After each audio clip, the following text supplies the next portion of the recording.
turn into the iron root tree. I realized we had so many of them here. Yeah, quite a few. So, what are you looking to do with these? I'm looking to sell just the prototypes. Okay, how much are you looking for? 25,000. So here's the deal. You could easily have $25,000 here. You could have $200,000 here. I really just don't know. Trading card games are very collectible, and Magic the Gathering is the most expensive trading card game there is. This game has cards that are worth, $100,000 in it.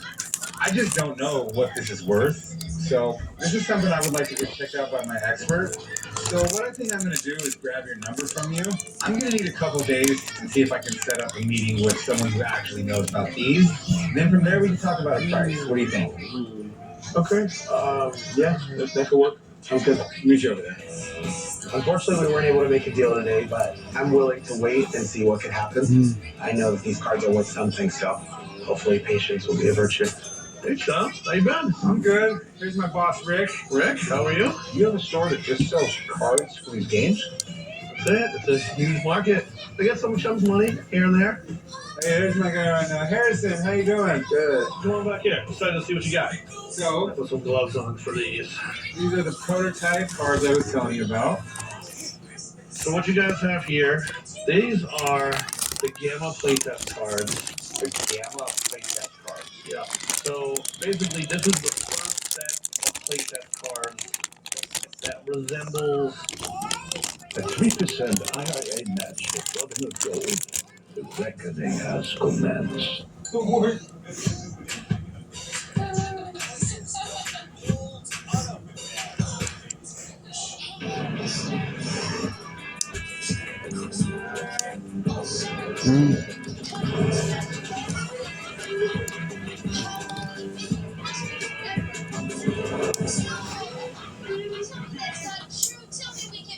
Dry skin is sensitive skin too, and it's natural. Treat it that way with the Vino Daily Moisturizing Lotion. Made with oak, it's proven to moisturize dry skin all day. And you'll love our new daily moisturizing cream for your body and face too. the first set of Magic. The first one that really resembles what the game ended up looking like. These are the pieces of paper that they gave to roughly 40-ish people to test out Magic to make sure that it played right. So are they real? Well, I have one in my case here that is authenticated. Just been graded and authenticated. This is a Time Walk. This is the card that Time Walk became. Time Walk. Similar to that. To me, the print looks right. The stamp is right. Just because of the collection of all these together, I would say that these are authentic. So, these are collectible? That's the magic question, isn't it? These are very collectible. Yes. I would say that probably 90% of these got thrown in the trash before the game came out. These are incredibly rare. Most people that play Magic wouldn't even know that these exist. Okay. What kind of price are we looking at? Because of how scarce these are, I would roughly say about $400 a piece. And we got 27 right here, Harrison? Yes. Rick, how much is that? $10,800. One thing I can say, because of how scarce these are, these almost do not go down in depth. These are steadily increasing sets. I appreciate you looking at them. Thank you. You're welcome. Hope you guys talk. So, you're asking $25,000. Don says they're worth $10,800. Would you take $6,200? Gosh, it's kind of steep. I think we could do like 10,500 maybe? No, that makes no sense. Sort of like the game. Okay. Well, yeah, in that case, I'm going to probably have to pass. $7,500? Gosh, well, I mean, based on what Don said with the value, increasing every other year, I mean, I think probably actually have to put it off. Sorry. Well, Rick, looks like we're going to have to go play with another day. I got a Magic lesson set up next door. A lesson to play in this card game. You'll probably be better than me, don't worry. Appreciate you, Harrison. Thanks for bringing them by. Appreciate you as well. Come on, Rick.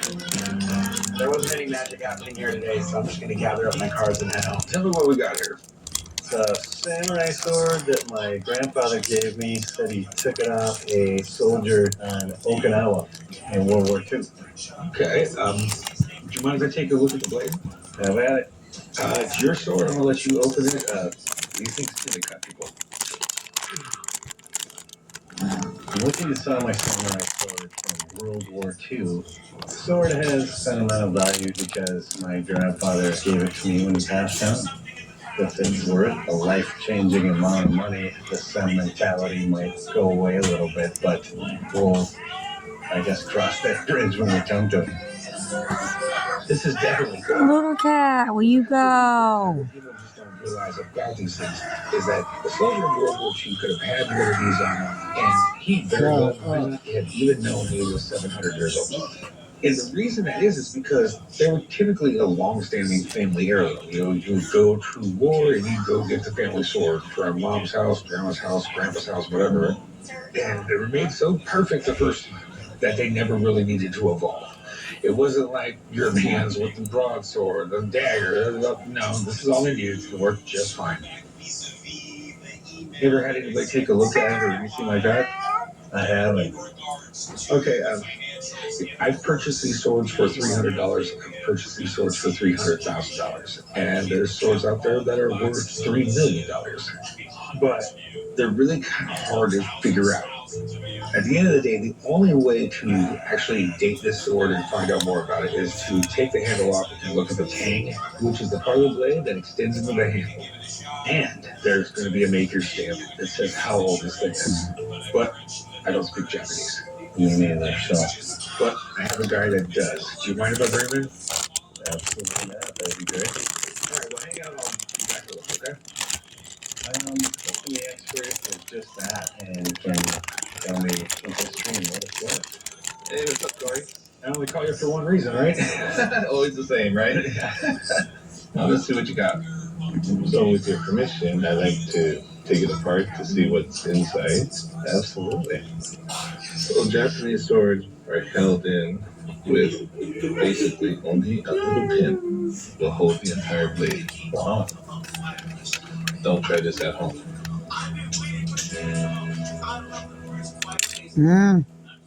Well, this sword is quite interesting actually.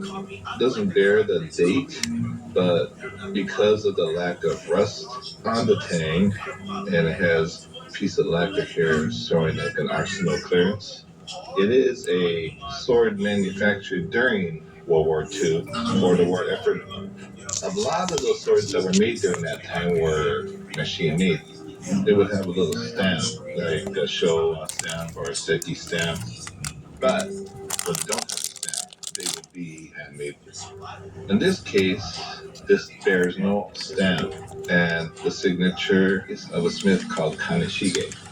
He worked in Gifu or Seki during the war, and they were almost like a factory to make swords for the war effort as much as possible.